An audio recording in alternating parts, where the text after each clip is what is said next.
Philosophy of Hinduism by Babasaheb Ambedkar. Introduction. Philosophy of Hinduism. 1. Part 1. What is the philosophy of Hinduism?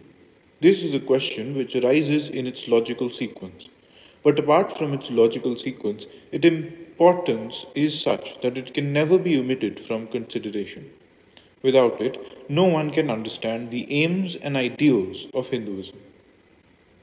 It is obvious that such a study must be preceded by a certain amount of what may be called clearing of the ground and defining of the terms involved. At the outset, it may be asked, what does this proposed title comprehend?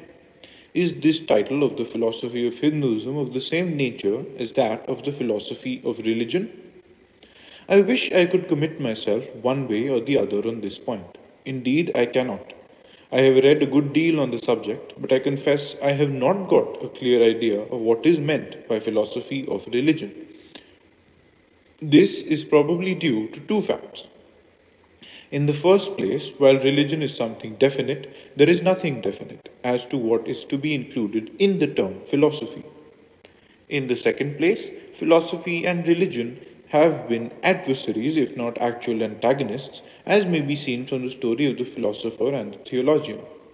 According to the story, the two were engaged in a disputation, and the theologian accused the philosopher that he was like a blind man in a dark room, looking for a black cat which was not there. In reply, the philosopher charged the theologian by saying he was like a blind man in a dark room looking for a black cat which was not there, but he declared to have found there.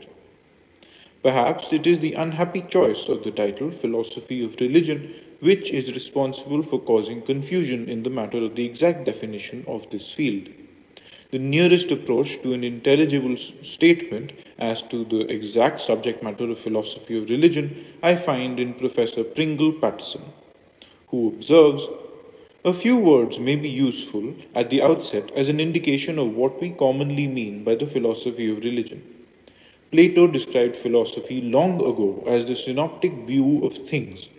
That is to say, it is the attempt to see things together, to keep all the main features of the world in view, and to grasp them in their relation to one another as parts of one whole.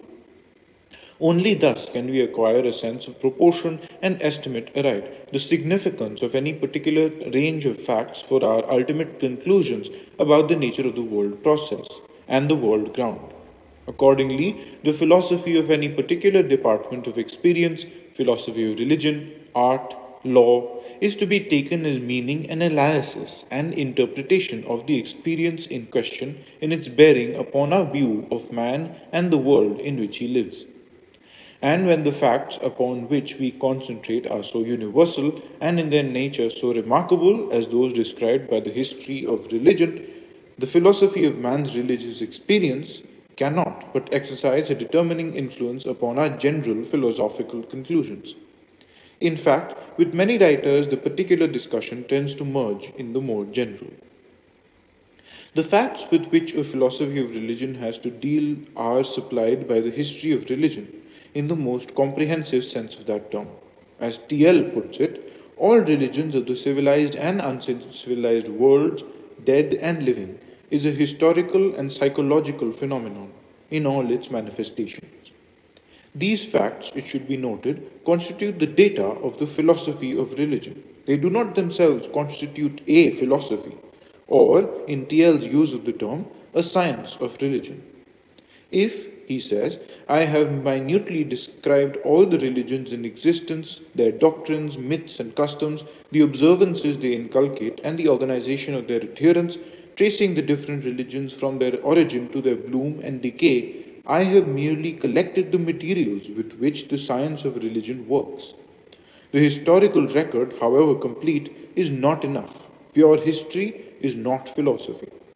To achieve a philosophy of religion, we should be able to discover in the varied manifestations a common principle to whose roots in human nature we can point, whose evolution we can trace by intelligible stages from lower to higher and more adequate forms, as well as its intimate relations with the other main factors in human civilization.